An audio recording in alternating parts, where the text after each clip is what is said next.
Now we've come to that point in your project when you're going to come up with your aim. Where are we going? What are we doing? You've gathered all these people around and we want to have a think about what on earth are we trying to achieve here. Now, the reality is that you will have some of the pieces of this before you even get to this point. I'm acutely aware, right? So chances are when you have brought people on board, you've said, hey, do you want to come on a team and organise a, I don't know, Christmas parade? You might have brought people on and said, oh, I want to create a team and we're going to do something about, I don't know, loneliness. So you've probably already got a few ideas, but the point of this process is to make sure that your aim will drive the project, that it will drive everything about the project. Okay? This is the kind of gold standard of what you're going to achieve. This aim is really, really important. It sits absolutely central to all of the work that you do. So it's worth taking some time, which is what I'm going to get you to do now, is to work with your team to take some time to either create an aim or finesse and kind of craft it so that it's really going to help you achieve what you're doing. All right, so get together with your team. Get a whiteboard, get a big space with some paper. I don't care, but you need to be able to write in a way that everybody can see. And you need to be able to write in a way that you can kind of move things around and rub things out. So find yourself a whiteboard or some butcher's paper and hopefully do this standing up so that everybody is looking at the same thing together. Okay, this makes a real difference for the way that you engage with the idea and the way that you engage with one another. And that's important. So in the middle, we're going to put aim. And let's have a think about the process. So the first thing you might want to do is assign yourself a scribe. Okay? So we've got a scribe, and the reason the scribe is important, now this person isn't writing on the whiteboard, this person is actually just taking notes on the way through. So what we know when we work with, I've done lots of this kind of work with groups, is that we'll try and craft an aim, and then someone will get all excited and go, oh my goodness, let's create a billy cart race. That's not an aim, but it's a cool idea. And so the scribe can hold on to those ideas and other things that you as a group want them to remember. So a really, really important job. Find yourself a scribe so that when the cool ideas that come up that are not connected to your aim come up, you can still record them but then move on and keep coming back to the aim. The other role that I want you to set up is the facilitator. Now this does not have to be the project leader. Okay, and that's really important. So just because someone invited you all in doesn't mean they're necessarily the person to stand at the front and go, okay, let's talk about this. And I know I've done some work through La Trobe where I've been asked to facilitate sessions for areas of the uni that were people, and so effectively the project leader was way, way, way above me, but they actually said, Brad, I would like you to facilitate this because we want a kind of consultative process. We want to hear what everybody has to say. So putting the right person in that facilitator role is important because that facilitator's job is to make sure that everybody's voice is heard and that you pull together this kind of solid picture of exactly what's going on. You get the wrong person, sometimes it's the project leader is the wrong person, you get the wrong person up the front, all they're going to do is go, okay, this is where we're going, and I'll just tell you. Whereas you as a group actually need to gather around this. Okay, so by now you should have a scribe allocated with some paper or I was going to say typewriter, or a computer to take notes, and a facilitator, someone who's going to stand up and walk you through this process. Now, what I would like you to do is think about what you're aiming for. What do you already know? So I'll give you an example.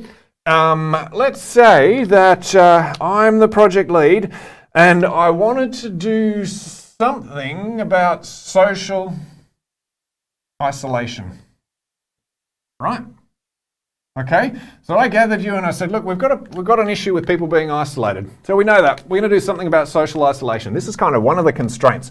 And then another constraint is we've said, look, we've got this opportunity over Easter. Okay, so Easter's coming up, and so while we don't have to do Easter, we would like to do something over Easter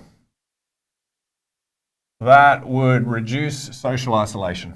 Okay, so now we have a bit of an idea. Now remember, like I said before, that when we talk about this, someone will butt in and go, oh, let's do a parade. Okay, dump it there and then tell them to stay on task. What's our aim? What's our aim? What's our aim? Okay, so now you need to think about what you're aiming for. Now, some people in the group might say, oh, maybe we could aim to, what's the big picture idea that everybody would have somebody to talk to at Easter? I'm not suggesting this is a good aim. It's not. And you write them down. So everybody would have someone to talk to, and then someone else says, but, okay, there's always a but person. Tell the but person to be quiet, okay? At the moment, we're just thinking broadly about ideas. We can do that later. And then someone else says, so someone asked the question, what do we mean by reducing isolation, okay? So reducing is getting rid of something. What are we actually talking about? We're actually talking about maybe creating connections.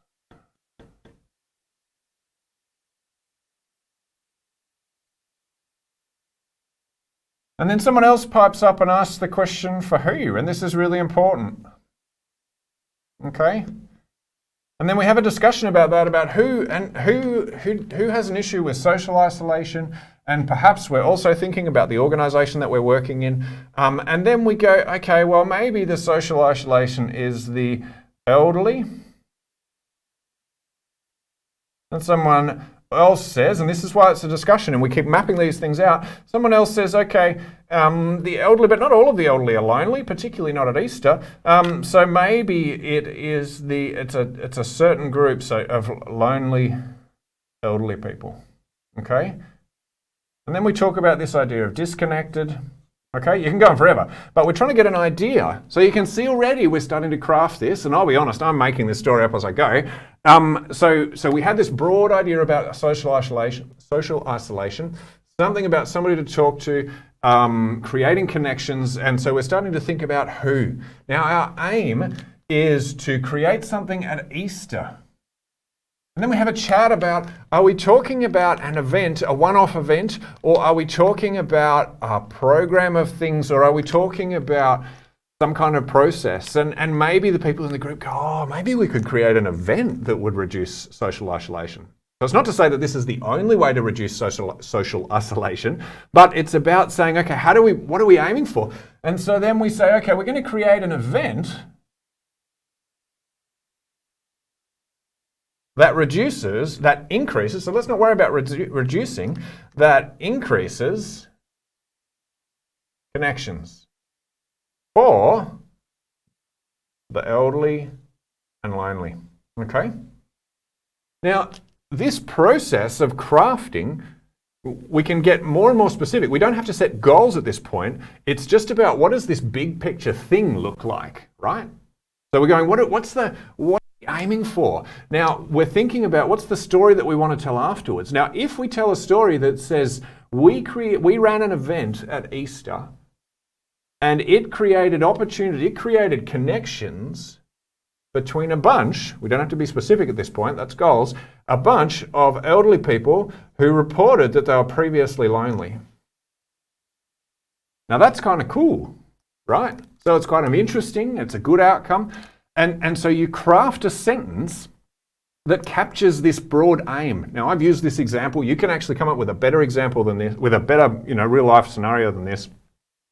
And so we've got this aim that says, we're going to create an Easter event that creates connections between lonely elderly people. Okay? Now, once you've done that, once you're reasonably happy, once the people in the room are going, yeah, I can get behind that. Because remember, it's the people in the room that have to make this happen. So this sentence that you create has to inspire them. Okay? Remembering back to the previous video that was talking about what your aim is and all of that kind of thing, this sentence has to inspire them.